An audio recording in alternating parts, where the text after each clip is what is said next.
back to The Toast and happy Friday. Today I'm honored and a little bit threatened to be sitting down with my arch nemesis, Josh Peck. Oh. Hello, Josh Peck. What an honor, Claudia. I'm so happy to be here. We are the two biggest people in Ben Soffer's life. Yeah. And it's an honor.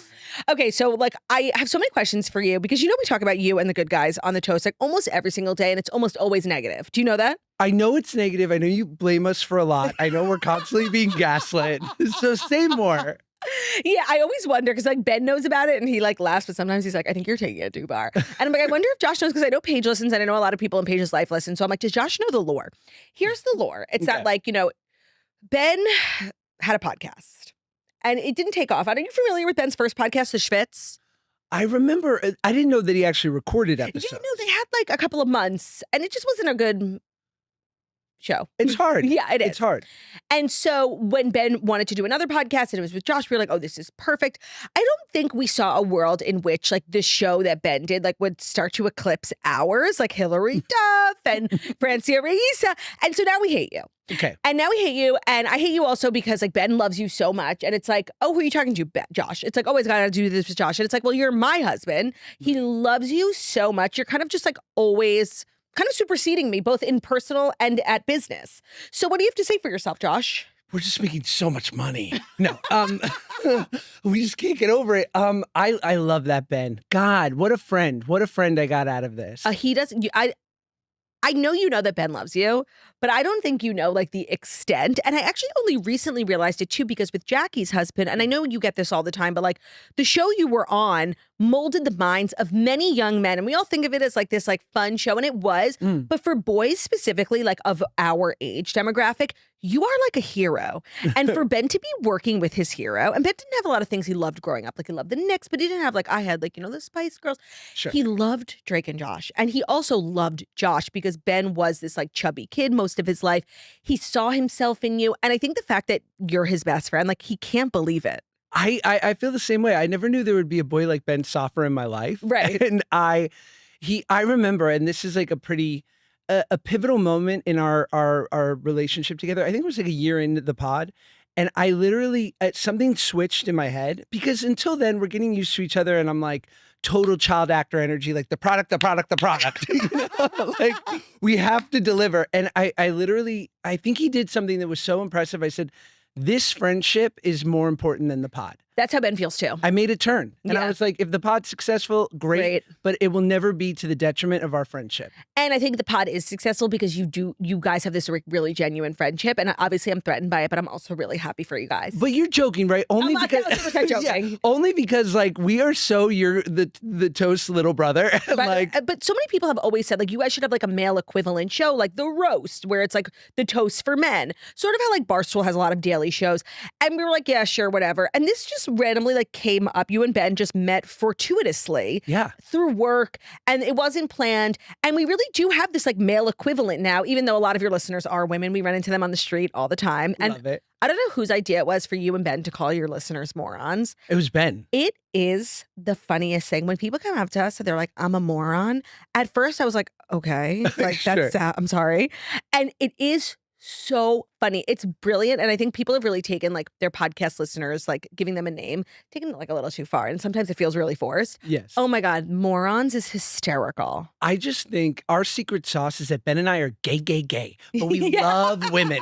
We're married to women, but there's just... It feels a little fake and gay. Because there's always... I feel with The View, they've always wanted to do a male version. Yes. And then they got 4 alphas around a table. They were who wants to listen to this? Totally. You get a couple BBs, a couple beta boys like us, yapping, yenting. Mm-hmm. I mean, we could really get on the phone for an hour and just have our own little sewing circle. 1,000%. I can see you guys getting into crafts. Yeah, we're investing in a Cricut for the studio. 1,000%. Right? Totally random segue, but that just reminded me, one of the funniest things I saw recently, and Ben was explaining it to me before it happened, that you threw your son a birthday party. We did. Actually, you threw 2. One I was at in LA, so super fun, hoedown theme. Who doesn't love a rodeo? Sure. And then we weren't in town for it was Max's birthday, this next one, and the theme was 7-Eleven. Yeah. And I didn't know 7-Eleven could be a theme. I think it's so funny when kids get obsessed with random things. Then you just make it the theme of their party. Where did the inspiration for the 7-Eleven birthday party come from? It is so random, but if you think about a 7-Eleven, it is the epicenter of all things that a kid would love. Totally. ready to eat Slushies. hot dogs, slushies, Candy. lovely people behind the counter. Colorful neon lights. Mr. Beast has a whole installation, Does he? Feastables, which is his product. Yes, I just had a Feastable candy bar. It's pretty good. It's pretty good. Yep. So I think the whole thing is that it's my wife. And she basically was like, this is happening. I'm like, is this hot? And she's like, this is hot. The She's amount of right. feedback of our 7-Eleven. And let me tell you, I reach out to Prime. I reach out to Feastables. Right. I reach out to Shark Ninja to get make it slushie lifelike. machines. And they came through in such a big way. That is so funny. It's literally hysterical and it looked so cute and fun. Thanks. Kids' parties are not so fun. Let's be real. Like, Yes. it's a lot of work. They're super early in the morning. And I feel like they just, it's not the parties I'm used to going to, but like, that's my life now. Yes. And it's kind of upsetting. I hate that everyone uses it as an opportunity to get shithoused, just drunk. Do they?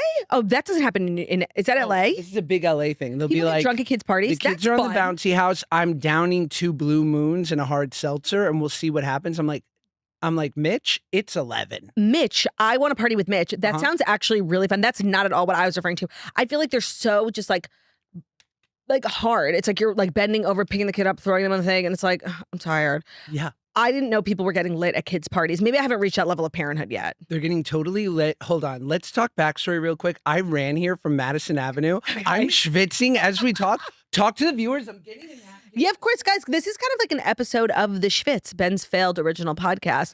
More so about sports, but I'm sweating too. Honestly, when you're a breastfeeding mama, every podcast you record is an episode of The Schwitz because you're always schwitzing. Now, I'm cracking up. You don't even look like you're sweating, by the way. That's a great color shirt to wear. Thank you. And if you want to pause, we can cut. Like, not a cut. How do you feel when it comes to editing on the I'm dying. And I wore a tinted moisturizer because I knew I was going to be on camera today. Look at this. My makeup's coming off. Which tinted moisturizer does Josh Peck Peter use? Thomas Roth. Is That's that? a good one. Yeah. And did you pick that out yourself or did Paige pick it out? I picked it out myself. Do you wear makeup when you're like acting, like on set and stuff? Do most men Sure. wear makeup a lot? Oh, yeah. Like blush or just like powder? No. Powder's not makeup. I mean, I feel like they're the most. I just love that there's going to be so many cutaways of me I and love my, that. my paper towels. Yeah, we'll wear like a foundation and like, a little under the eyes, a little help. And how does that make you feel? Pretty, Yeah. beautiful. When you get home, do you like immediately wipe it off or you leave it on until you shower? I notice it when I'm doing a selfie that I'm like, Better, like smoother and Yeah. brighter. that it's good. Interesting.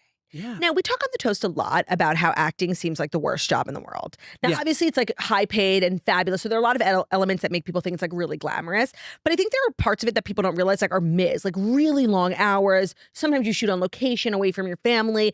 And so, like, when you're as busy as you are, because you act, but you also do a lot of other things that like make you money, does it make you want to act less? It makes me want to wait for dope Roles, opportunities. which you've had quite a few of. Most Thanks. recently, you were in an episode of The Last of Us. Like the big finale was this huge reveal that you were there. Everyone was freaking out. It's, there's nothing like a moment where you're on a set where it has the potential to be great. Mm-hmm. And The Last of Us, Oppenheimer were those feelings. Yeah. It's so hard because for so many people, they watch TV and movies and they go like, oh my God, like in any version of it, it's the goal, whether Mhm. you're on like a forgettable sitcom on, Fox, which I've been on plenty, or like you're doing something at that level. Major. Yeah. But it's nothing to complain about. But the truth is that the most glamorous part is what people are enjoying. Yeah. Or also like the after, like doing press and traveling, getting dressed up for a red carpet, but like the actual act of acting. Right. And like, we always It's talk about tedious. not only that, and I probably would talk to Paige about this, but like, I'm sorry, you're never going to convince me that it's not weird, like when you're kissing someone, but like you're married. Do you know what I mean? I wonder if she cares. Okay, because Tell and me. I need to talk to you about this. I recently watched like what you think is like your best work, which is The Whackness. Thank you. Ben was like, we have to watch this movie. Josh says it's his best work. We watch it. It was an amazing movie, but like you are kissing someone. And then like, has Paige seen it? Oh, yeah. She had seen it actually. I remember it was such a green flag when we first dated because it had come out like, I don't know, maybe 2 years before we had met. But she's like, I saw The Whackness. And she brought that up first before Drake and Josh. And I was like, you key to your played this heart. well. Yeah. I'm like, we all know what you really saw first. But the fact that you're like honoring The Whackness right now, Yeah, but we didn't know each other yet. No, of course, but now, like Right. when you have to do a role where like you have a romantic partner, you were on How I Met Your Father. Yeah. You kissed. Oh, we made out. Yeah. Me and Hillary. Hilary and I. Duff. Yeah, That's yeah. just like a slay on your part, honestly. I'm sure Paige was just like happy for you to be like making out with Hilary Duff. I mean, I will say, I don't know if this is like weird. When I was younger, I was like, great. Of like, course. what a bonus. Fun. Like, cool. Like I get to kiss this like pretty person who hopefully is excited about it as well. 100%. Now as an adult, I really do feel the awkward. You do. Yeah, I'm married. Like I just feel, and I also just want to be like, what we've come to realize over the last 10 years in the best way is just like that for a long time, women were put in positions where they were uncomfortable and couldn't voice that. Right. So like always the first thing I say when something like that is in the script is I go, you take the lead. Yep. You tell me everything that you're comfortable and uncomfortable with. Like, let's be super clear about it. And I will just match you as you see fit. Right.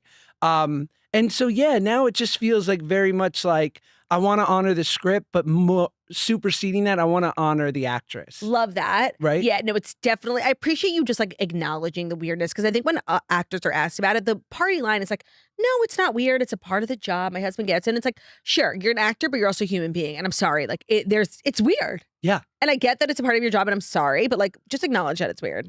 It can be totally weird. I wonder though, like I feel like you guys I know Ben and I have talked about it on the pod, so you never know. Scared. But like you and Ben were kind of each other's bashared, right? Yes, You didn't have like a big roster of relationships. Ben was my before. first boyfriend, and I think I was like Ben's second girlfriend. Yes. So yes, I don't have experience. I think about that a lot. Like when people write into our Dear Toasters advice wagon, they're like, "Well, we ran into his ex-girlfriend." Like, oh my God, I could fucking never. I definitely have a low bar because yes, I've never had to experience like knowing any girls or Ben knowing any guys. Like I've never experienced like the person I love and the person I ended up with like having a history. I could not handle it. Like I would kill someone. Like I really would. So I'm definitely more sensitive to it. Yes. I'm a sniper in the grass. So I don't do it anymore because we have like 3 kids. So I won. But like early on, I would like mention a boy that Paige might have once made out with at a party. I'd be like, well, I hope I'm not doing it as wonderfully as, I don't know, Jason, whatever his name was, just some hot model guy. Just like bringing it up. Yeah. And she's like, and she would be like, she would have to like cycle through her memory. Who are you talking about? I also, when I started dating Paige, had like a fling with,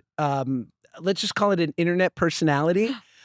That was slightly like public, like I thought we were dating. I don't think she thought we were dating. Wait, I'm dying. I have no idea who you're talking about. I guess we can say it. Say right? This girl Hannah Beth. Okay. So we like hung out for a minute and it was just like very much like a month in my life at 23 years old. But Paige would just be like, she's very pretty, Josh. She's a very nice person. Like, but cracking up. I didn't know this. We like hung out for a month and she would, and like that when we first started dating, she'd be like, I think she had brought it up once. That's so funny. She'd seen that on Instagram. She's like, good for you. And I was like, thank you so much. I've never experienced that. And I think it's for the best because like I'm not emotionally mature enough. I know it's like a part of life. Most people, I could never. Yeah, I understand. I mean, this is your person. But then it's interesting, right? Like, and Ben and I have talked about this because Paige and we're very monogamous. It's her and I. But we've had a few friends who've like talked about open relationships that they were in. And it just doesn't seem tenable to me in any way. I mean, I'm watching The Secret Lives of Mormon Wives, which that whole group started with a swinging scandal. They were all like, they say they weren't having sex with each other, but they were like having sex in the same room and like swinging. I'm not swinging, I'm sitting. Yeah, 1,000%. It's crazy. I could never. And first of all, those things never end the way you want them to. It always ends with like somebody catching feelings or something going wrong. I know I'm open to all ways of life. I don't judge anyone, but I'm sorry. It's crazy. I could never. The best part is that our friends who've done that, who like people, and we know them like, they're very like, they're not close. You don't know them super well. They're not dear. Right. But like, I love that. They, their issue was that they hated that people talked about it. Like they wanted to have the white picket fence and the nuclear family and the PTA. And it's totally private. And then also like swinger parties, living that life. And I'm like, no, you can't have both. Yeah. Like, of course people are going to talk about it. This is the most interesting shit. It is. And it's literally the premise of like every show. Yeah. I don't know anyone who's successfully like kept it, but it always comes out. Yeah. Because people are just like naturally gossipy. Now, before we dive in, I do want to tell you one more time, we're always talking about you on the toast. It's because one of the people we always talk about is Meghan Markle. She is obviously just like a very interesting person. She's always making news and she's always just like being crazy. And so Jackie's always calling her Meghan. So Jackie did ask me to get just like a quick soundbite of you saying Meghan Markle, if you don't mind. Oh, you realize it's a big ask. I know, No. and you can say no. For Jackie, it's fine. Okay. Meghan Markle. Okay. Now, Josh, I know you've done your homework, and I so appreciate you texting me yesterday being like, what can I learn about pop culture? Yes. Now, the stories today, thankfully, are a little bit more human interest. And I chose stories just for you because you guys are always doing hilarious stories on The Good Guys. So I tried to mimic a little bit more what The Good Guys elk is. We do need to talk about what's going on with Chase Cokes and Kelsey Ballerini. So, Josh Peck, are you ready for the Fast Five? So ready. Today's episode of The Toast is brought to you by Weight Watchers, a trusted, science-backed brand that has supported millions of people in their wellness journeys for over 6 decades.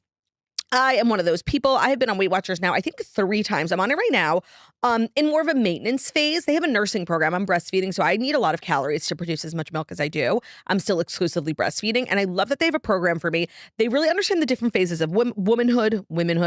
There's also a postpartum program. So I've lost weight. I've maintained weight. I used it when I was on Ozempic. Like, I love Weight Watchers. I feel like they're so like keeping up with the times. They also offer a GLP-1 program if that's a journey you want to go on. So jealous. I'll be there soon. It's not one size fits all. It's really built and tailored just for you. It's constantly evolving. They are a personalized health solution designed to meet you where you are in life. They combine their proven science-backed behavior change program with new flexible options that make your journey more effective and, of course, more sustainable, because that's one of the biggest things when it comes to weight loss is sustaining it. And if you qualify, you can now access prescription weight loss meds through licensed clinicians, plus one-on-one guidance from a registered dietitian for truly personalized care. If you want to learn more or get started, do so at weightwatchers.com. Today's episode of The Toast is brought to you also by Neiman Marcus, where there's truly something special for everyone year-round, but most specifically during the holidays. It is a party time to walk into a Neiman Marcus or head over to neimanmarcus.com. So you can find something for everyone, whether you're shopping for men, whether you're shopping for women, whether you're shopping for adults, whether you're shopping for kids, whether you're shopping for yourself, whether you're shopping for your home. They cover all categories. They've got beauty, they've got home. And really, you can find so many things. Like if you're looking for this season's covetable it bag from Bottega Veneta, if you're shopping for gourmet goodies, perhaps there's a man in your life who loves to cook, hopefully cooks for you. They've got elegant timepieces, stunning jewelry, and the ultimate stocking stuffers. Plus, if you have a beauty-obsessed friend, Neiman Marcus is the go-to for all things beauty, all things fragrance, all things makeup. It's so fun to shop there. So even if you have someone who's impossible to shop for, a friend or family member, thanks to Neiman Marcus holiday gift guides, making it super, super easy. And of course, their legendary fantasy gifts, one-of-a-kind items that surpass every expectation. I feel like everybody's buying the same things these days. You know what I mean? And you want to be a gift giver who is different, not like other gift givers, and log.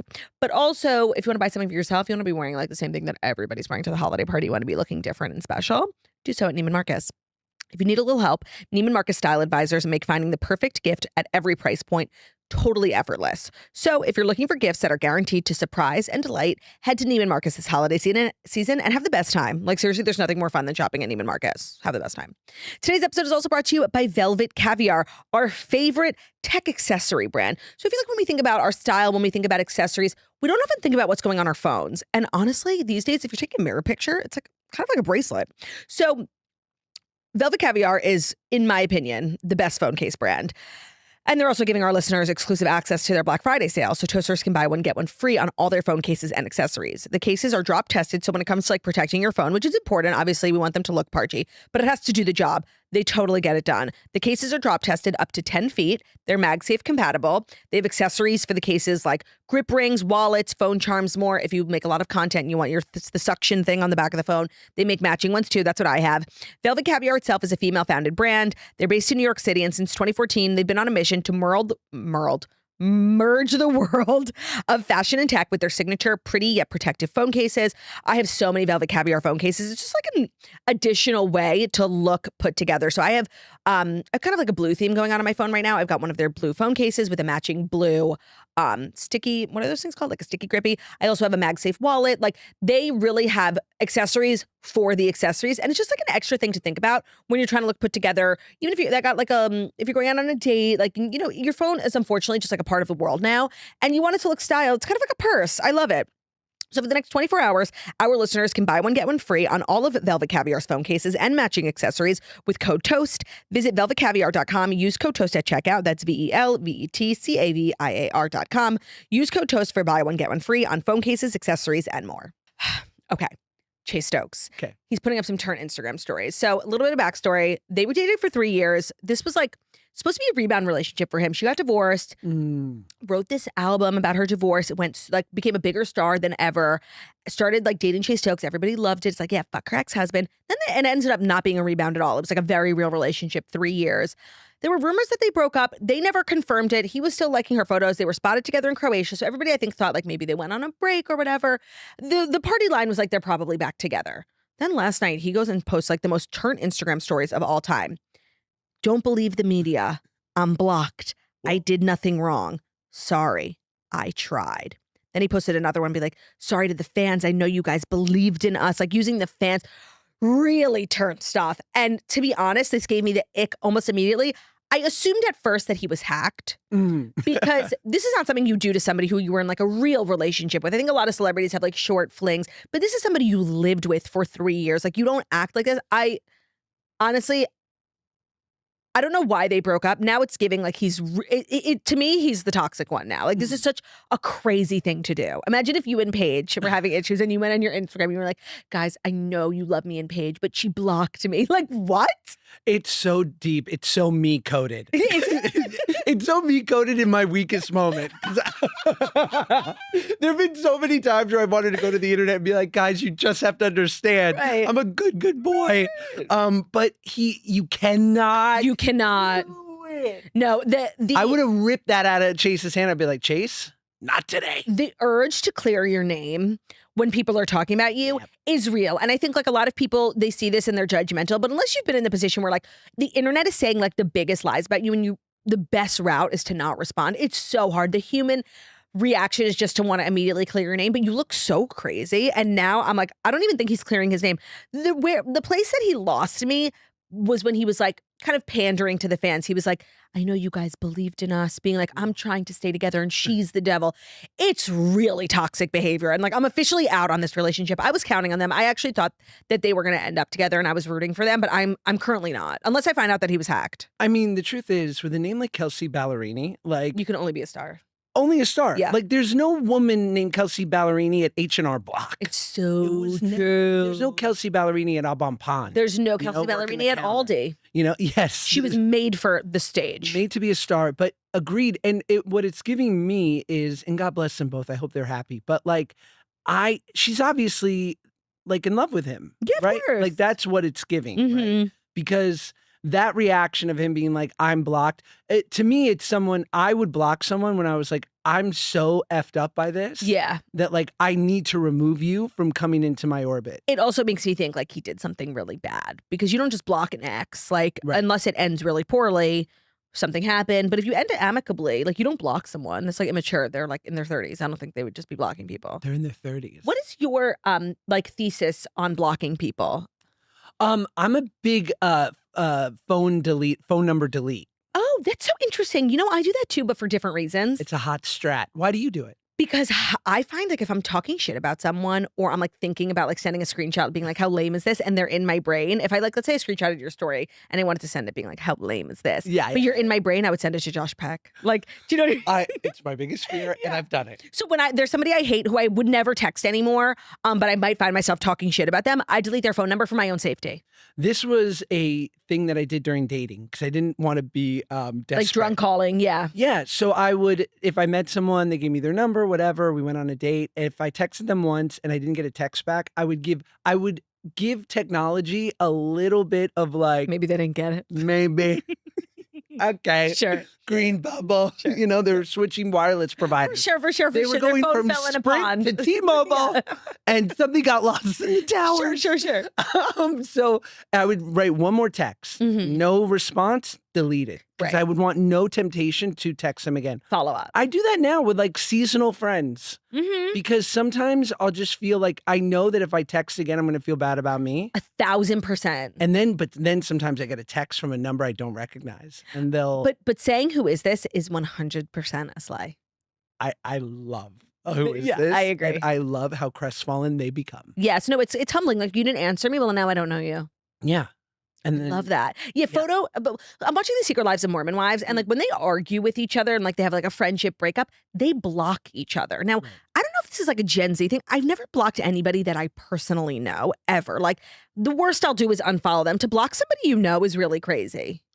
unless No. they're like harassing you, which is what this makes it seem like Chase Stokes is doing. You don't block someone who is not bothering you. Do you know what I mean? I think that or you just don't want to risk having that weak moment. 'Cause Yeah. you're so That's true too. Yes. What's clear is that it's not amicable Mhm. and people are really hurting. Do you watch Outer Banks? I don't. Should I? No. Okay. Ben loves it, and I Fair. loved it too, but it's like now on their 4th or 5th season, and like we're really just like we're stretching it far too much. They didn't need to go past like 2, max 3 seasons. Fair. Um, And it's just pretty. It's very pretty people. it's National Treasure for Gen Z, and you know Ben's favorite movie on the planet is National Treasure. Really? Oh my We're gonna god! steal the Constitution. Declaration of Independence, Declaration of and the Independence. Constitution. While we're at it, Sure. Ben The Magna Carta. fucking loves that movie. I love that he's a Nick Cage stan. Oh, huge, but like kind of limited to National Treasure. If I can get him on the pod. Nicolas Cage, but first of all, that's an amazing idea. Yes. And Ben would fly out for it. Like Ben loves. He doesn't actually love Nicolas Cage. He loves the character, whatever his name is in the movie. Yeah. That's who he loves. I love that on The Good Guys, we have the widest variety and array of guests. And not like 3-time Good Guys nominee Terry Dubrow being on like quarterly. God bless Terry. That's Ben's favorite. Like he loves Terry Dubrow. Terry Dubrow is the mensch of all mensches. And he's so smart. He's the best. He's just trained. He is so media trained and so smart. And then we'll have the Queen of Melrose, and then and then Hillary Pat. Duff, Miss Pat. You guys have a very wide range and you're always making news. Like most recently, John Stamos sort of blew up your podcast. You guys were everywhere. He really did. You do have like benchmark moments where like I feel like every year something crazy happens on The Good Guys. Like of course Hillary Duff was huge. Sure. Francia Risa, Selena Gomez, that whole thing. Huge. Now Lori Loughlin and John Stamos. And Drake. Drake, earlier, oh my God, we that haven't was even a moment. spoken since Drake. That- How did you feel about that? Like now, hindsight, you waited a long time to like have this sort of reunion with Drake. It was very sensitive, the documentary and everything. Of course. Then you did it. It was so well received. How do you feel about it now?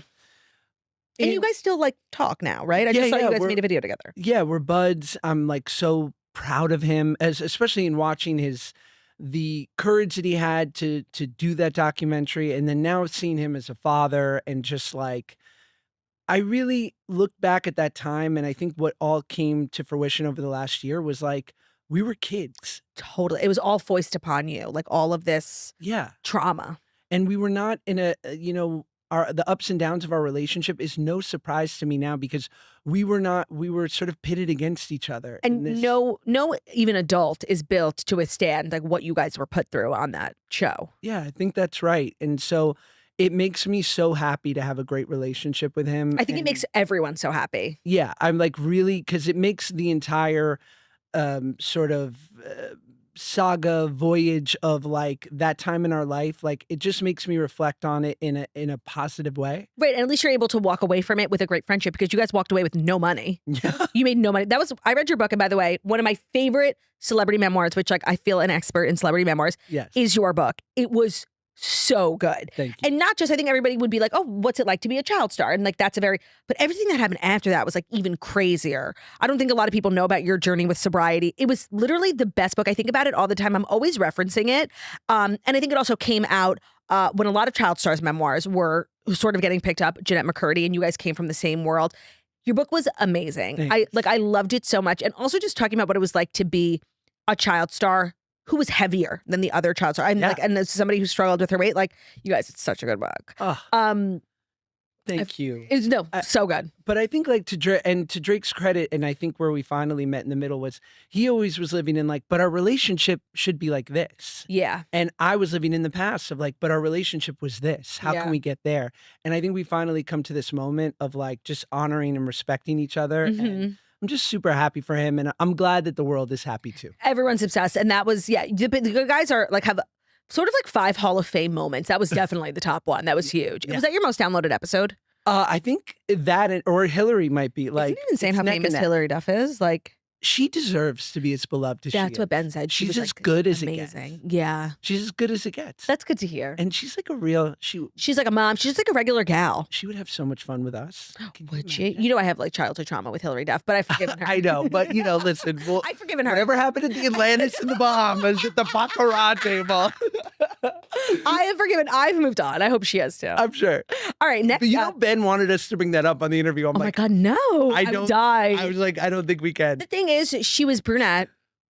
Different time. Exactly. Yes. My next story I chose specifically for you because it's about a celebrity weight loss, a dramatic one. Jelly Roll, have you seen him? He looks amazing. He looks amazing, but then he shaved his face, and I think it really showed how different he looks. I'm going to show you a picture of him. Yeah. He looks like another human being.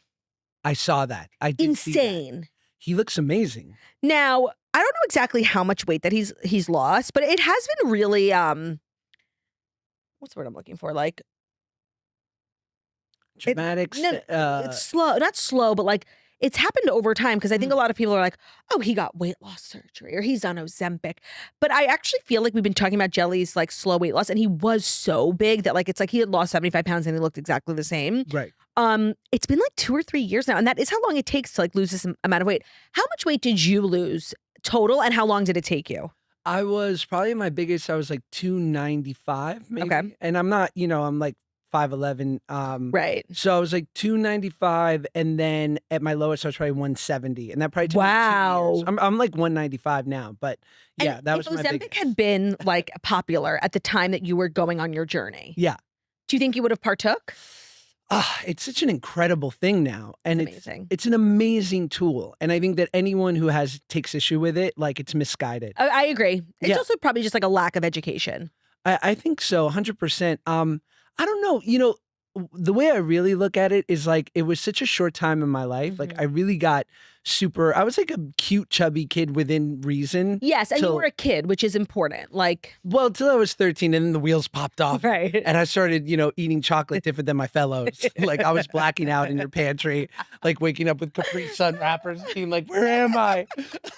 So, but I was like, numbing. Obviously, I was Of numbing course. some stuff, but that was only like 13, and then by the time I was 19, I was the weight I am now. So it was kind of this. I guess you were just so famous at And your it's in- biggest. It's reruns. My Yeah. awkward years are in reruns. And it's just like embedded in the minds of young people. And so I think that's how like a lot of people remember you. When people see you in person now, do they say you look great? Yeah. They do still remark. Yesterday on the plane, this lovely Orthodox man who was like, I loved you on Drake and Josh. And I was like, and he's like, and obviously you look very different now. And I'm like, it's been 20 years, Chaim. That's it. I hope I do look different. Yeah. That's so crazy that people still mention it. Yeah. Wow. I mean, I guess it just speaks to like how big that show was. But the funny thing about Jelly Roll was I watched his documentary, and he's a person who struggled with addiction. And it was very clear that he wasn't fully healed Yeah. because he substituted a lot of his addictions for food and for alcohol. So he wasn't like totally sober, but he was, clean from drugs. And I think that him losing weight is obviously like great for his health, but I think it speaks more to some sort of healing journey that he's on because Sure. he definitely, I remember thinking like documentaries are supposed to be like at the end of a journey, and he so wasn't at the end of it. And I'm like, well, I'm glad he's not doing drugs anymore, but he still lived like such an unhealthy lifestyle, and you could see it in the documentary, and he said that too. But I guess like being addicted to donuts is being, better than being addicted to crack. So when I see him lose weight, obviously it's great, like being, healthy is great, but it's more so like I think he's probably really worked on his insides more than his outsides. I don't know. There were definitely times where I was using and at 170 pounds and been like, I can't live like this, but I look great.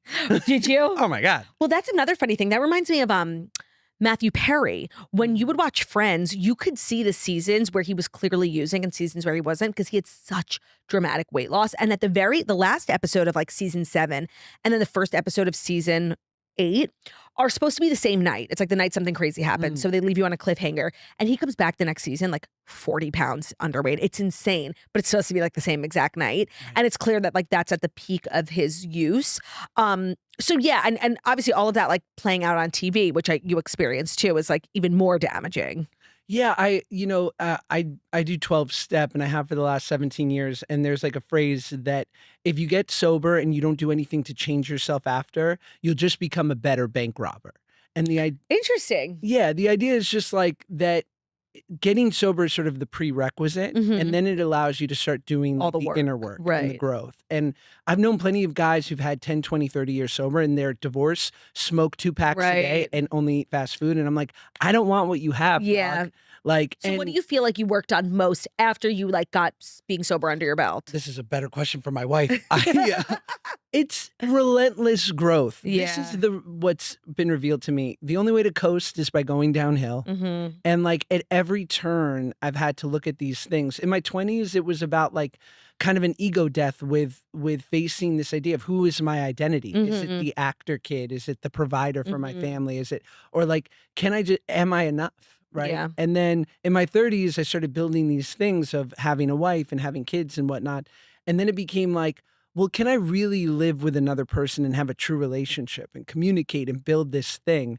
Because Paige has this ace in her corner of like, my family doesn't leave.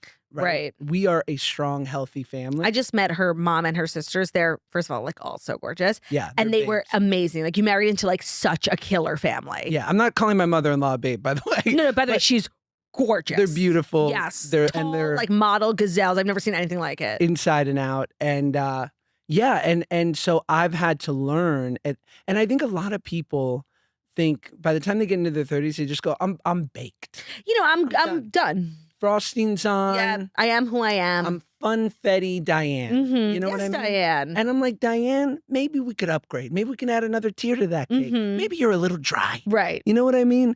And it's like, I think it's willing to work on that stuff. I've learned it through working with Ben because I've never had like a business partner. Right. And Which I've is had like it can be like a hard dynamic. and like you have a business partner, but she's your sister. Mhm. So I think it makes it easier, but I think a lot of people bet. see that being like, it would be harder for me to work with my sister. I think it's just like, I can never imagine working with a stranger. I'd be like so awkward. it's a lot to learn. And Ben is great because he'll like shepherd me through it. And we've been forced to communicate well and talk about what we need or things that we could be doing better. And it's made me a much better person. Now, speaking of Diane, before I dive into the next story, you very recently did a movie with Diane Keaton. I did. And she just passed away. What was she like?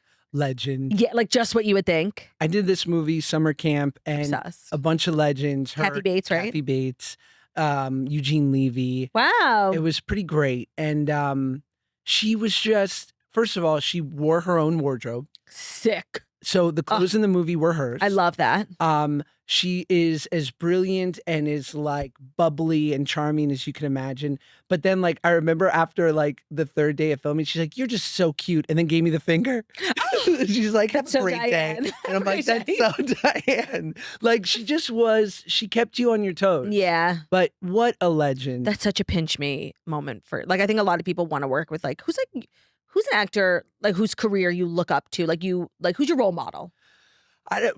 The person I would dream to work with is Denzel. Okay. I love me some Denzel. I love that. I even like him in interviews lately. He said something so recently because he's sort of become a preacher in addition to an actor, and he was like, "To God goes the glory. The mistakes were mine." But you know, he said it like Denzel. Oh, I love that. To God goes the glory, but the mistakes were mine. I was love like, that. Denzel. I like Chilling. That's hot. So you look like you would love to work with him, but whose career do you look at and being like, I want to have something similar? I don't know. Interesting. Because like my career is so weird. Well, that's true. You're sort of blazing your own path. A little bit. I love that. Be your Yeah. own role model. Yeah, I don't know, like if I can, you know, obviously there were people like Robin Williams that I looked up to who like had that beautiful sort of blend of comedy and drama. We just watched the Eddie Murphy documentary. Have you seen it? No, it's My amazing. God, He's a genius. He's a genius. He's like Ben's favorite. I like love him. I watched like Shrek and I loved The Nutty Professor.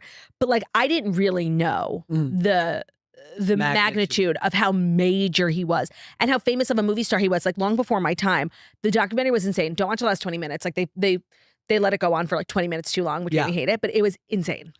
He's a genius. Yeah. And I think people like that. I remember I worked with Robin Williams' daughter, Zelda. Wow. And she was wonderful. And I remember she like looked at me one day. She's like, "You love my dad, huh?"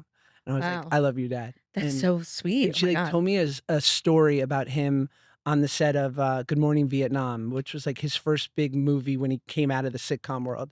And it just was like, yeah, he's just the greatest. What did you work on with her? We did this little indie movie called Locating Silver Lake. I got a couple of those in the canon. You're so indie. I'm so indie.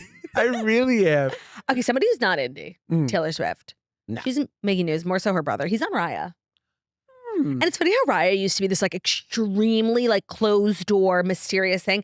Every time a celebrity's on Raya now, It's in the news. It's like the least exclusive type of place. Yeah. But he's on Raya, which he was engaged to a girl who is actually in that iconic photo of Taylor that she posted on Instagram the night she was playing Kansas City, the night she met Travis. She was like, see you tonight, Kansas City. And she was like, I don't know how that girl fumbled, because if I'm engaged to Austin Swift, like I'm never letting him break up with me. I am the perfect girlfriend. Blowjobs in the morning, blowjobs at night, like anything to stay in the family. So I would love to know what happened, but he's single. He's on Raya. Love that for him. Wow. The screenshot of his profile is like, he calls himself, kid. Okay, here's the thing. He calls himself artist, management, film producer. Rough. But on Raya, I just feel like that's actually quite ordinary. Then they make you, I think, tag, must be his Instagram, and it says Austin Kingsley Swift. Yeah, my profession would just be I'm trying my best. Trying hard, doing the most. I want. Did you ever go on apps? Like No. you and Paige met before that. And you and Ben as well. Right? And I'm so sometimes I like look at the apps. I'm like, I actually think I'd have fun. Okay, I'm let's great at talk about curating it. like a profile. What would your Raya profile look like? Okay, like the skinniest picture of me you've ever seen in your whole life. But it's got to be a carousel, no? Yes, I think you have to choose a few, but like the first one comes up, that's like the one that catches people's eye. And then you also play a song, right? Like it's supposed to be like a song that's like an anthem of your life. Yes. I probably would play my own song if I'm being honest. Like, what's the point in having music if you can't put it on your Raya profile? Good guys theme. Two Jews, both big and small, no subject, too small for the good guys. You also inspire us a lot here at the Toast. That's an honor. That is the best thing you've ever created. Thank you. I know you were an Oppenheimer, and I know you have 3 children, but nothing has ever been better than you originally on the piano wrote that song. I wrote that song and I tooled around for it for a year of just like, and by this time, like my kids knew it. We would sing it at like The kids Thanksgiving. love it. And then Ben was like, enough of this. We need it. Yeah. And I said, okay, I'm going to enlist Super Chris Abraham, who helped write the Drake and Josh theme song. Insane. Or he didn't write, Drake and a guy named Backhouse Mike wrote the theme song, but Super Chris wrote a lot of the music for Drake and Josh. I mean, the song sounds like Drake and Josh adjacent. That's an honor. That's his sound. Yeah, he sort of was integral in creating in the sound that was so like I just wanted people to listen to it and go like, oh, like the feeling of every nostalgia, sitcom, fun. Yeah, just got home from school. Yes. Yeah, and it's just that's exactly what it sounds like. Yeah, so It's I love so it. good. But yeah, so I would have that, and then I would just have my carousel of photos would be me with the same backdrop, but just different faces. Oh, interesting. Would you actually use it? You have like pictures. I'm sure you have a picture with Christopher Nolan. Would you use it to flex? Picture of you and Diane Keaton. No, but that's so douchey. That's so cringe. I know, but that's what Raya's for. You can't do. I wouldn't do it. I would, because I actually weirdly have a picture with like I have a picture with Leonardo DiCaprio. Ooh. Yeah, we're like on opposite ends of this like big group photo, but still, I just like circle him and circle me. Yeah. I love that. Who else? I have a picture with Caitlyn Jenner. I'd probably include that. That's awesome. Yeah, I have a picture with Joe Jonas. Like I'd probably just have it be like Trinity's greatest hits. That would be amazing. What would be funny is if you had Caitlyn like do the audio for your Raya, like instead of a song, it's just Caitlyn being like, "I love Claudia, that's my girl." I would love that. She would be like, "You'd be lucky to date her." You would. Yes, She's right. I love her. Caitlyn Jenner's everything. What do you think it's like to date as Austin Swift? Like obviously very easy, but also really hard. Because like, how do you know? He needs to do like kind of one of those like Netflix movies where like a prince goes undercover to find true love. He really like it's impossible for him to find somebody who without knowing what their intentions are. But the problem is what is he looking for? Like, I know that if God forbid, Paige and I ever got divorced, I would do just fine because I wouldn't dare get on the apps because I know her sisters and her would roast me so hard. You would be like in their group chats blowing up. And they would know within 7 seconds. And so everyone would send it to them. But I have always, like, to me, a 10 is like a cute CVS pharmacy tech. Love that. Like she's handing me my Wellbutrin and I'm like, do you want to go get a coffee? Oh my God, you're so old school like that. Yeah. That doesn't happen these days. And if it did, it would be like, okay, well, you're a serial killer. Yeah, like I'm not going anywhere with you. I'm not going after like the third An lead Instagram on the new Netflix show. You're not. No. I am. Yeah. The one thing I feel like that's really missing from my career is sort of using my dating life to rise my star. Do you know what I mean? I think a lot of like young starlets, young influencers, young podcasters, They're spotted out. Yeah. I think if I was single, honestly, I could go on a date with John Mayer. That's just what I'm saying. He's dating an influencer right now. Like, she's brunette. We look exactly the same. I really see that for you. So unfortunately, I'm like married. And he's a crush. So John Mayer, I did update everyone. John Mayer has like long been my celebrity crush for like 20 years. Up until like 2 years ago. Now he kind of gives me the ick. It's like he's like 50 yeah. and he's never been married and he's just like always, it's like eternal playboy. Like when you're 30, that's hot. When you're 50, that's sad. Do you feel that about Leo too? Yeah, but I never found him like, he wasn't my type. He's not my crush. Okay. John Mayer looks like Ben, by the way. Does. Slay. And yeah, he was like my major crush and I love his music. Like I've seen his concert like 5 times. So up until like 3 years ago, he was my crush. I've moved on. Joe Manganiello is also my crush. He's still my crush. Oh, please. Obsessed. Have you worked with him? No, but he's gorgeous. You like he's your a crush sober too? guy too. Is he? Yeah. Who is your celebrity crush? Oh, my celebrity crush. I was thinking. Besides your wife, of course. I like. My celebrity crush my whole life was Ba Raffaelli. Oh, that's an extremely good one. You know, she's currently on trial for tax evasion in Israel. Even better. Yeah. I would get Common her interest. the best counsel. Of course. I don't love taxes. Of course. Who does? You know, I like a crafty 1000%. who pulls their weight. 1000%. And you know, but like she's like in her early 20s, so I feel weird saying this, but like I recently been like, wow, Millie Bobby Brown is stunning. Yeah, she is. But you know, with due respect, With I'm distance, a 39-year-old man, and It's not happening. It's crazy. All right, a little human interest. A woman's going viral. We love a mom going viral. Her husband suggested that they hire a hot nanny. So she did. She hired a man with a 6-pack. His name is Big Vinny. And everyone is just obsessed with this story. So Vincent Hickerson was looking to hire a nanny. He wasn't expecting to decide on a very attractive singer-songwriter, Manny. So in a video posted on November 1st on his Instagram account, he shared a series of photos of his wife posing next to his kid's nanny, who was pictured shirtless and flaunting his abs. I told my wife I wanted a hot nanny for the kids, and this is how it turned out. I love that. Wow. How do you feel about hot nannies? And how do you feel about male nannies? I just think we're not used to it. Mm-hmm. But if there was like a really good looking male nanny that Paige brought into the fold, I'd be like, you know what, Paige, like you have needs too. Mm-hmm. And if it just is making you happy on a day-to-day basis to see his like obliques when Right. he's lifting Meyer, God bless. That's big of you. I'm always saying, here's the toast. There are certain things men can do and there are certain things women can do. And that's okay. So when it comes to being nannies, like, sorry, that's not a job for a man. When it comes to flying a plane, not a job for a woman. No, I'm kidding. That's amazing. No, I'm kidding. But like, there really are things, I'm sorry, like I would prefer to have a female nanny. What about like a male like preschool teacher? No, I don't know. I feel like teaching's like for the girls. Like there's certain things that are for the girls. Okay. Do you know what I mean? Okay. And it's just, I'm not saying like you can't do it and you can't be just as good, but like my preference, it's okay to have preferences. Yes. My preference, like, no, I want a girl. Like I think girly teachers like are just girly. There's like a maternal energy. A caring, Exactly. loving That energy. makes me toxic for sure, but like I don't care. Right. I don't. And so I would not hire a male nanny. But it makes me think of that storyline in Sex and the City when Charlotte has like this insanely hot nanny who doesn't wear a bra and like her tits stand up on their own. She's actually the actress from, you ever seen She's Out of My League? Oh yeah. That blonde, like insanely I gorgeous. did a movie with her. You did? Yeah, Alice Eve. Is she like Australian? British. Yeah. She's gorgeous. Gorgeous. Were you single when you did a movie with her? I was, but it wasn't happening. God bless her, and I don't blame her. Another What did indie. you do with her? It was a small containment thriller called ATM. Small what? So it was a containment thriller, which was sort of a thing around this time, where we are locked in like an ATM vestibule with a killer on the outside, and we have to. It's a fun watch. Oh my! Listen, my canon You were in a is spooky canoning. movie. What? You were in a spooky like horror film. Yeah. Oh my God, I hate horror movies. Like It's the move. I think it's like the only like you can either be in a Christopher Nolan movie, a big hit on Netflix, or a horror movie. That's like the only way you're gonna break through. interesting. I think so. I love that. That actually reminds me of another thing from Matthew Perry's book. Mm. He told this insane story where he was out while he was using. Okay. He was out at Mr. Chow and he met M. Night Shyamalan, like the insanely talented. They spent the whole night together, like literally going from bar to bar, like getting wasted. Like he said it was the best night of his life.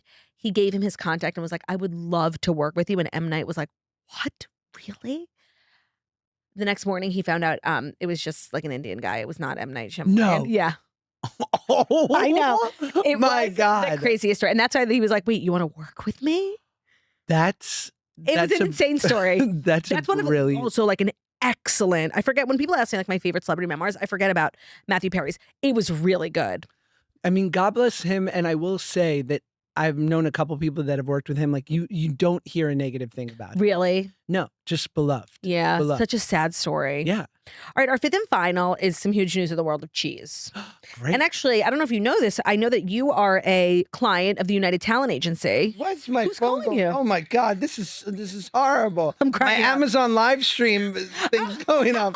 Oh my God, what's happening here? Okay, sorry. Cheese. I know that you are a client of the United Talent Agency. Is that I correct? am, indeed I am. Parmigiano Reggiano just got signed as client. What? Yeah. Okay. So ready? Oh, great. My agent's going to be busy with Parmesan. Like literally. One more thing for her to be busy with. UTA, which represents stars like Timothée Chalamet, Kirsten Dunst, Bad Bunny, Josh Peck, Thank you. has signed the governing body for Parmigiano Reggiano, which is the Parmigiano Reggiano Consortium, as a new client. This partnership is meant to place Parmigiano Reggiano products in movies and TV shows. The Cheesy Association shared in a statement with The Hollywood Reporter that they explained this allows us to connect with new audiences in an authentic and relevant way. Neither Parmigiano Reggiano Consortium nor UTA immediately responded to people's requests for comment.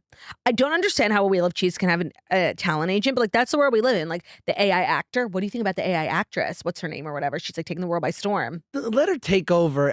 I've had a good enough career. I've been in a containment thriller. It's so true with Alice. With Alice Eve. Yeah. I'm doing just fine. It's so true. I just can't believe that there's going to be one more reason for my agents to be distracted by what's next? Pasta water? Yeah, it's hard enough to get your agents on the phone. Oh my God. Not with a major client They're like, we're competing. trying to sign avocado. Literally. Like, this is so stupid. This Like, is- I don't get it. Deeply dumb. Now, is it making you consider switching agencies? I just, oh yeah. Yeah, right away. But like, Parmesan's had its moment. The I know. pasta wheel. I know. I feel You like know? actually Parmesan is not the cheese of the moment. It's kind of eternal. It's always like on Right. the table. Like if they were like, we're signing Munster. That would be shocking. Yeah, like if they were like, we're getting into bed with Colby Jack, Mhm. I'd say That's brave. different. Brave. Brave, right. You know? This is so basic. Like they're gonna build Parm. That's and easy. I didn't know like somebody owned Parm. Do you know what I mean? Yeah, It's just like a cheese. and it's like, and what we know, it's raw. Right. People love that it's raw. Reggiano. RFK loves Parm. You know what I mean? You know, dude, I don't know. UTA, what? God bless you. I hope they make you a huge commish. Right. Yeah. And I hope you don't take too much time away from finding Josh Peck his next big role. Yes. What's a show you would die to be on right now? Like, what are you The watching? Pit? Oh, Oh my God, the dream. of all so dreams. good. And Jewish, Yeah. like we need you. Jewish King. He's a doctor, Dr. Robbie. Yeah, You have to get on that show. Dr. Rabinowitz. shout That's a out. great goal. I actually could see you on it. Do you think you would be more of a patient, a student? How would you be? Like, I don't, you know, they're so brilliant with the casting for Uh-huh. that show that I wonder if they would be like, yeah, but like having Josh Peck just show up in Scrubs might be like slightly distracting. have you ever played a doctor? I haven't, but it's my dream. I'm a hypochondriac. I Right. love You're physicians. born for this role. I Everyone would on love that it. show is kind of unknown. They don't like cast anybody whose face I've ever seen before. Yeah, there was like one one of the actors has been around forever, and actually he won the Emmy for the show. And the Who did he play? He played he comes in and he's in the beginning. He's like on the roof in the beginning. Oh, yeah, of course. And then he's in the last couple. He's like the eps. other Dr. Robbie from the other shift. Yeah, and he was like an army doctor, and so Interesting. I He's didn't like, realize he won the Emmy, and so did the lady, yes, the blonde lady. and she's wonderful. Yes. and she's been around for a while. But Yeah. all the younger doctors are like, No, yeah. great theater actors. That's a great What are- there's, like, answer. little nepotists. Is on that there? show. Brian Cranston's daughter is on it. Who's she? She's Which one? Is Is she the wench? I just no. She's lovely. She's Oh, a actually- wonderful actor. I'm sure she would love that I'm Oh, leading with that. Brian she's Cranston's daughter. she's Oh, of wonderful. course, Dr. King. Dr. King. She's wonderful. Dr. King. I just put that together, like Martin Luther. Hmm. She plays Dr. King on the show. Taylor Dearden is her name. I wonder why she doesn't go by Cranston. Oh, her name is Taylor Dearden Cranston. She's a wonderful actor. A choice was made. She was excellent. Yes. And I think there's some actually other actors with You know, we're always talking about nepotism on this show. As an actor who is not a byproduct of nepotism, does it bother you? that I don't have that? No, that other people like maybe get roles that you could have gotten. Nah, go for it. Right. Take any edge you can. And I think like the cream always rises to the top. So you might get one role, but you're not going to get 10. Like, yes, if you're good, you're good, and you were going to be famous regardless. That's how I feel about Gwyneth Paltrow. yeah, and like it's cool. Yeah, that's a really refreshing take. I didn't expect you to say that because like it's probably annoying. No, I give people all the credit. I'm friendly with Paris Jackson, and like every time she wins, I feel like so great for her. Yeah. And there's never a moment where I'm like, well, your Jealous, father, like, right. no, like Interesting. I'm just like, and I'm interested to see the way in which they look at life because they've had such specific experience. Right. And I also think like while being a byproduct of nepotism for a lot of people is great, I think a lot of people also comes with like a deep sense of trauma. Like Paris Jackson is a perfect example. And what do you think about like with the wonderful Ruby and my kids? Like my big sort of doctrine or edict with that is like my kids are going to have an incredible life, God willing. And like, so I'm always trying to think of like, because I came from a pretty like, tough. Different. And I'm like, how do I balance that? Because I certainly don't want them to feel bad for having a wonderful life. I know. I feel like there are ways to do it. I don't know. But you want your kid, like, of course, all you want to do is like, you go to work every day now for your kid. Like, it's not for you. It's just like to provide like the most amazing life for your family. But you also want them to grow up with like respect for like how to earn a living, respect for a dollar. Yeah. I don't know. I don't have the answer. I always say like, you should never feel bad about having a great life, but the only cover charge for a great life is giving it away. Like is gratitude and like helping the people who maybe weren't as lucky. Right. Giving back. I love that. But I think I will say as we're coming to a close that watching you and Ben as parents, it's so beautiful. That's you guys so sweet. have Thank really you. just naturally elevated into these roles as I knew you would. And Thank you. there are two very revealing sort of benchmarks in people's life. It's who they choose to be their partner throughout their life and then how they are with their kids. And I love when people impress me and they rise to the occasion and then some. Well, I think for Ben, because I always say like I have my sisters whom like I feel like a lot of the hard parts of motherhood came easy because I watched my sisters do it and I had like these amazing role models to like call in the middle of the night being like, what product do I need? What do I do? How do I do this? And I think for Ben, you were that to him. And I think he like really looks up to you as a dad too. And he like loves your kids so much. So it's also important to like have people around you who you respect as parents too. Yeah. And I think for Ben and I, but Ben specifically, like you were definitely that for him. Thanks. I'm like tearing up. Today's episode of The Toast is brought to you by Rakuten, an amazing way to save money when you shop because you're earning cash back at all your favorite stores. So it's honestly, this is something I've been meaning to talk to you guys about because it's changing the game for shopping and holiday shopping. I mean, how much money are we all spending this time of year? Rakuten. So you know me, Jackie makes fun of me, but I do love a deal and I love a discount. I love a code and I love the thrill of finding the right coupon code. It kind of gives me like an adrenaline rush. So earning cash back while you shop, it's giving responsible. It's giving fiscally conservative, Now is truly the time to get involved because it's especially good during the holiday season. You can stack cash back on top of holiday sales. So it's savings on savings, which is genuinely my love language. Everybody knows Charlie loves a sale. And I'm not just talking about one category. With Rakuten, you can get cash back on gifts for everyone on your list. So toys for the nibblings, kitchen gear for aspiring chefs like Ben, electronics for literally everyone, and of course, once you're shopping for everybody, get a little something for yourself because self-gifting is self-care. But here's the real tea. This Black Friday through Cyber Monday, you can also stack up to 15% cash back on top of the best sales of the season. Now, I know what you're thinking. Like, Rakuten does sound like one of those things that's too good to be true. Like, wow, that sounds great. But all the stores that they work with are not stores that I frequently shop at. That's where you're wrong, actually. Do you shop at Sephora? Do you shop at Adidas? Do you shop at Ulta? Do you shop at UGG? Do you shop at Bloomingdale's? Like, literally, they cover categories in fashion, in food, in electronics, in beauty, and like real good Fenty Beauty. Ever heard of it? Tarte Cosmetics. Ever heard of it? We've been poking around on the site and the number of stores that they have is like really insane. You can do all your holiday shopping in one place. You can get cash back for it. So join me and the rest of the financially savvy community. Join Rakuten for free today. Get a new member bonus after you qualify your purchases. Just go to Rakuten.com, download the app, or install the browser extensions. There's so many ways to save. Rakuten is spelled Rakuten. Terms and conditions apply. So again, you can join for free, get a new member bonus after your qualifying purchases when you go to Rakuten.com, or you can download the app, or you can install the browser extension. So if you're not using Rakuten this holiday season, I really don't know what to tell you. You're basically leaving money, cash back on the table. Thank you, Rakuten, for sponsoring today's episode and for helping the financially, financially prudent swirlies this holiday season shop responsibly. Beautiful. It's time for our final segment of the week. Great. Queenie and Weenie of the week. So for those who aren't familiar, every Friday we like to just wrap up the week, take a look at a glance what happened this week and give out 2 awards, Queenie of the week and Weenie of the week. It's pretty self-explanatory. Yeah. Were you a weenie this week? You might find yourself in the hot seat. Were you a queenie? You might find yourself with a crown. Sure. So Josh, who's your Queenie of the week this week? Queenie of the week is Miss Katy Perry. Okay. That's right. Explain. She's made it. Okay. She's Miss Canada. Yes. Okay. Yes. I love this. She's with JT, Yep. Justin Trudeau. And you know what? Some people love her. Some people, maybe they're not as much of a fan. She made it, dog. It's true. Okay. She's leveled up. She is a first lady, kind of, even though he's not prime minister. Right. And he's kind of like disgraced. He's made he it. got fired. It's like Trump. Like, love him or hate him, like he crushed it. Things he did. he made it to the tippy top. Right. And so has she. So she's kind of doing it. I love that. And you know what? I'm not a hater of this relationship. I was like a Katy Perry, like, she's going to space. Like I was kind of on like the Sure. hate wagon, honestly. But you know what? Coming out of, she took like a little bit of time off and then coming back with a prime minister boyfriend is a slay. It's it. I love that. It's it. My Queenie of the week are the women from the Secret Lives of Mormon Wives. They've really taken up, I brought it up like 4 times today because it's the show that I'm watching. Obviously, it's a great show. It's just like fun and whatever. And Jackie and I talk all the time about how it's so refreshing to see these women killing it, right? They're like making a ton of money. They are so famous. They went to Stagecoach and Lana Del Rey, like wanted to meet them. Everybody watches this show.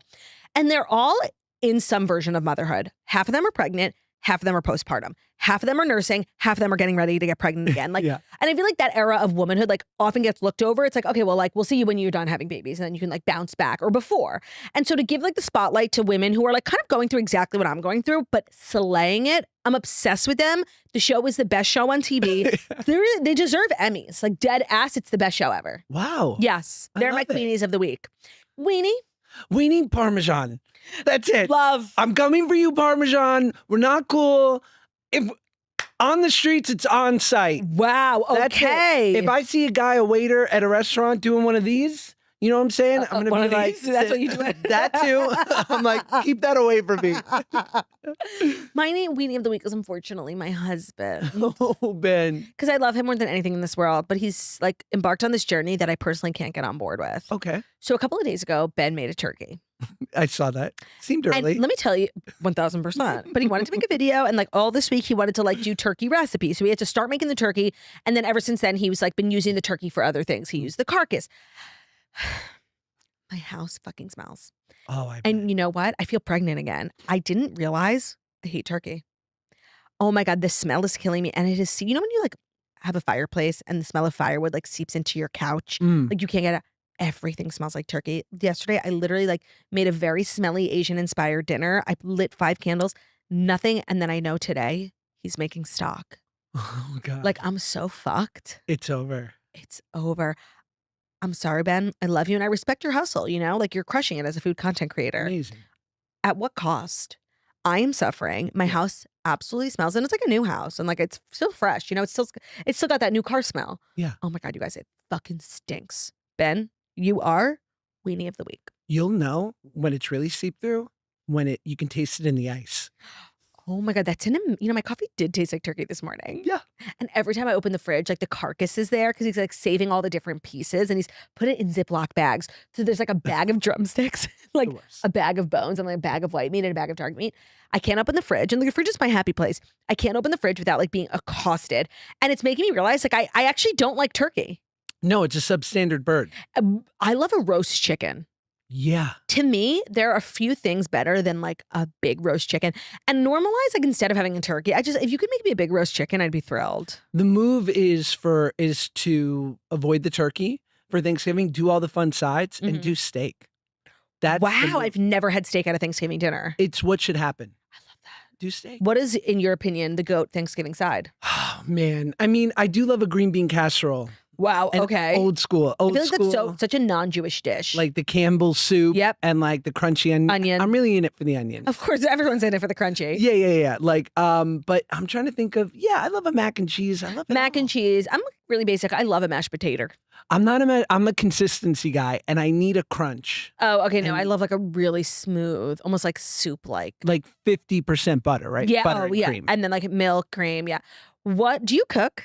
I can cook a little bit. I think Bourdain's a real hero of mine, and he was like, it's unacceptable to be an adult and not have like 5 things that you can cook. Oh God, he's literally talking to me. So what do you got? One or two? It's like I don't need to cook. Do you know what I mean? I live with a chef. But that's true. But you could add it. If I had to make myself dinner, yeah, I can make like 3 things. And like you get like when people are like, "Oh, cooking is such like an intimidating thing." I'm like, though, you could just put like oil, garlic, and like some chicken breast in the pan. Right. It will be good. Garlic, onion, and like something. Yeah.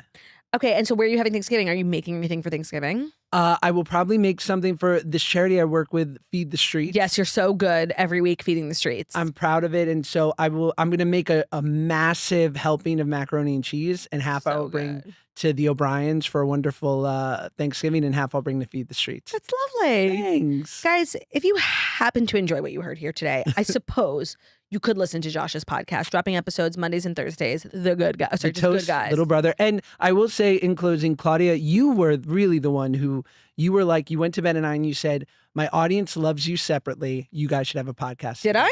It's thanks to you. Oh my God, I'm my own worst enemy. Self-sabotaging. Josh, thank you so much for being here. Thank you. Guys, thank you for another great week of Jackie's maternity leave. Thank you so much for listening to the Justin Lana Morning Show. We deliver the fastest stories you need to know every Monday through Friday on YouTube. So if you're watching us on YouTube, please feel free to subscribe and give this video a thumbs up. We're also available as a podcast anywhere podcasts can be found on Spotify, iTunes, Stitcher, Public Radio, iRadio, CastBox, all the places. Wherever you listen to podcasts, find us a toast, 5-star review about how beautiful, stunning, and wickedly talented we are. Have an amazing weekend, and we will see you on Monday. Love ya. Bye.